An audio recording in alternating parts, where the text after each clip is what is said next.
சுட்டெரிக்கும் அக்னி நட்சத்திர வெயிலின் தாக்கத்தை தாங்க முடியாத திருநள்ளாறு ஸ்ரீ தர்பானேஸ்வர ஆலய யானை பிரணமால் கோவில் குளத்தில் ஆனந்தமாக நீச்சல் அடித்து குளித்து மகிழ்ந்தது.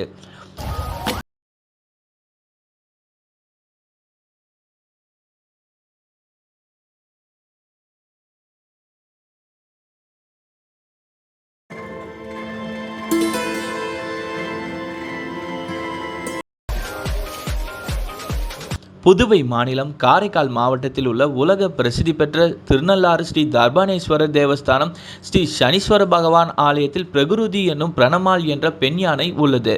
பிரகிருதி யானையை தினமும் இருவேளை ஆலயத்தின் சரஸ்வதி தீர்த்த குளத்தில் குளிக்க வைக்கப்பட்டு வருகிறது. தற்போது அக்னி நட்சத்திரத்தின் கோடை வெப்பம் காரணமாக சுட்டெரிக்கும் வெயில் காரைக்காலில் அதிகமாக இருந்து வருகிறது. வெயிலின் தாக்கத்தை தணிப்பதற்காக தீர்த்த குளத்தில் கூடுதல் நேரத்தில் பிரகிருதி யானையை குளத்தில் குளிப்பதற்கு ஏற்பாடு செய்யப்பட்டுள்ளது. இதனால் மகிழ்ச்சி அடைந்துள்ள பிரகிருதி யானை சுமார் 2 மணி நேரத்திற்கு மேலாக சிறு பிள்ளையை போல் குளத்தை விட்டு வெளியேறாமல் குத்தாட்டம் போட்டது. இதேபோல் கோவில் நிர்வாகம் யானை மண்டபத்தில் யானை நீராட வசதியாக ஷவர் வசதியை ஏற்படுத்தியுள்ளது. வெயில் காலமாக இருப்பதால் வெயிலின் தாக்கத்திலிருந்து மீள இந்த வசதியை மகிழ்ச்சியாக பயன்படுத்திக் கொள்வதாக யானை பாகன் தரப்பில் தெரிவிக்கப்பட்டுள்ளது.